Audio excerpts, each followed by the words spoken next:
আজকে আমি তোমাদের জন্য আরও একটি চাকরির বিজ্ঞপ্তি নিয়ে চলে এসেছি, যেখানে প্রচুর ভ্যাকান্সি আছে। তোমাদের রিক্রুটমেন্ট করা হবে ডেটা এন্ট্রি অপারেটর পদে, junior administrative assistant, lower division clerk, upper division clerk, এই সমস্ত পোস্টে তোমাদের রিক্রুটমেন্ট করা হবে। এছাড়া আরও অনেক পোস্ট আছে, তো তোমাদের আমি এই পোস্টগুলোই দেখাচ্ছি। তার কারণ এই পোস্টগুলোতে শুধুমাত্র এইচএস পাস করলেই তোমরা অ্যাপ্লাই করতে পারবে এবং এক্সট্রা কোনো আলাদা কোনো এক্সপিরিয়েন্সও তোমাদের লাগবে না, শুধুমাত্র এইচএস পাস করলে তোমরা অ্যাপ্লাই করতে পারবে এই সমস্ত পোস্টে।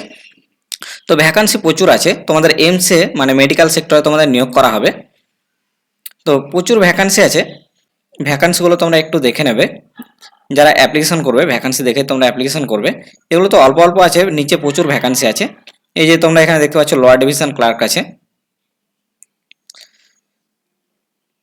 এই দেখো এখানে যেমন প্রচুর ভ্যাকান্সি আছে। আপার ডিভিশন ক্লার্কে আছে, এটা মহারাষ্ট্রে আছে, ইএসআইসিতে তোমাদের নিয়োগ করা হবে। তো টোটাল যে ভ্যাকান্সি আছে তোমরা এখানে দেখতে পাচ্ছ 148টা টোটাল ভ্যাকান্সি আছে এবং এগুলো ক্যাটাগরি ওয়াইজ ভ্যাকান্সিগুলো ভাগ করে দেওয়া হয়েছে। যারা অ্যাপ্লিকেশন করবে দেখে নেবে, ভ্যাকান্সি প্রচুর আছে। এখানে যেমন আপার ডিভিশন ক্লার্কে আছে ইএসআইসি ওয়েস্ট বেঙ্গলে তোমাদের নিয়োগ করা হবে, যেখানে 33টা ভ্যাকান্সি আছে ওয়েস্ট বেঙ্গলে। আপার ডিভিশন ক্লার্ক আছে যেটা ইএসআইসি আসামে তোমাদের নিয়োগ করা হবে, 61টা ভ্যাকান্সি আছে টোটাল। এখানে যেমন আপার ডিভিশন ক্লার্ক আছে, প্রচুর ভ্যাকান্সি আছে এরকম এরকম। এখানে আবার গুজরাটে আছে ভ্যাকান্সি, 81টা টোটাল ভ্যাকান্সি আছে। এখানে যেমন 37টা আপার ডিভিশনে আছে ঝাড়খণ্ডে। এখানে যেমন 44টা আছে আপার ডিভিশনে, কর্ণাটকে আছে 44টা। আমি শুধু বেশি বেশিগুলো বলছি। আপার ডিভিশন ক্লার্ক কেরালাতে যেটা আছে 18টা ভ্যাকান্সি আছে। এরপরে যেটা আপার ডিভিশন ক্লার্ক আছে মধ্যপ্রদেশে যেটা আছে 56টা ভ্যাকান্সি আছে। তো এলিজিবিলিটি ক্রাইটেরিয়াগুলো আমি তোমাদের দেখিয়ে দেবো এবং এই নোটিফিকেশনটা যদি তোমাদের কারো প্রয়োজন হয় তোমরা কমেন্ট করবে, আমি কমেন্টে দিয়ে দেবো। এখানে যেমন আপার ডিভিশন ক্লার্ক পাঞ্জাবে আছে 58টা টোটাল ভ্যাকান্সি আছে। এখানেও রাজস্থানে 25টা ভ্যাকান্সি আছে। এখানে যেমন উত্তরপ্রদেশে আছে 70টা ভ্যাকান্সি। তো প্রচুর ভ্যাকান্সি আছে। আর এমসে নিয়োগ করা হবে, সেন্ট্রালের ভ্যাকান্সি, স্যালারি কিন্তু প্রচুর পাবে তোমরা। এটা ইঞ্জিনিয়ারিং পোস্ট চলে গেল। তো প্রচুর পোস্ট আছে, এছাড়াও লোয়ার ডিভিশন আপার ডিভিশন ডেটা এন্ট্রি অপারেটর ছাড়াও প্রচুর পোস্ট আছে আরও।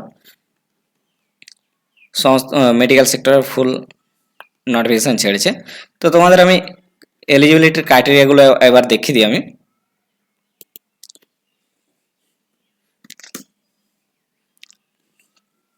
তো এই ডেটা এন্ট্রি অপারেটরে এবং যে লোয়ার ডিভিশন আপার ডিভিশনের যে ক্রাইটেরিয়াগুলো চেয়েছে, এখানে ডেটা এন্ট্রি অপারেটর গ্রেড এতে যে কোয়ালিফিকেশন চেয়েছে এখানে লিখেই দিয়েছে। দেখো এজ লিমিট যেটা বলেছে 18 থেকে 27 বছর পর্যন্ত তোমাদের বয়স হতে হবে। এজ রিল্যাক্সেশন তোমরা পেয়ে যাবে, সরকারি নিয়ম অনুযায়ী এজ রিল্যাক্সেশনও আছে, আমি তোমাদের দেখিয়ে দেবো।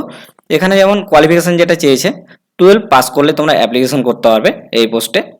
এবং যেটা তোমাদের ডেটা এন্ট্রির স্পিড চেয়েছে, স্পিড টেস্ট না হবে তোমাদের, সেটা 8000 কি তোমাদের 8000 ওয়াট তোমাদের ডেটা এন্ট্রি করতে হবে ঘন্টা হিসাবে। তোমাদের এক্সট্রা যে এক্সপিরিয়েন্স, সেই এক্সপিরিয়েন্স কিন্তু চাইনি এখানে। এরপরে যেটা আছে এটা জুনিয়র অ্যাডমিনিস্ট্রেটিভ অ্যাসিস্ট্যান্টের পোস্ট, এটা 12 পাসে তোমরা অ্যাপ্লিকেশন করতে পারবে এই পোস্টও।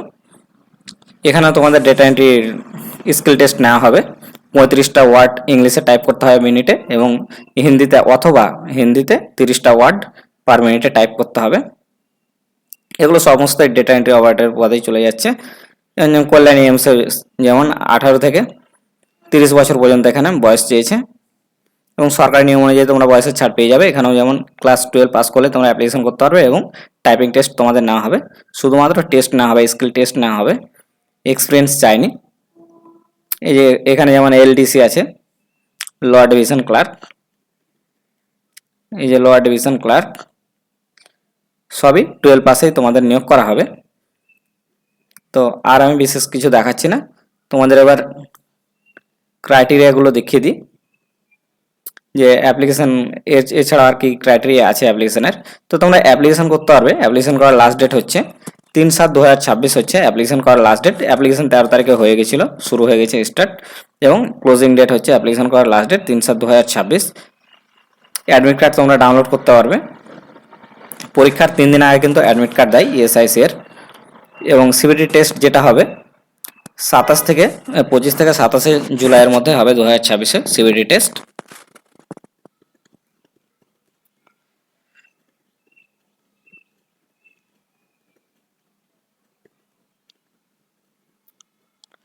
এই হচ্ছে তোমাদের এজ রিল্যাক্সেশন, যদি কারোর প্রয়োজন হয় তোমরা দেখে নিতে পারো।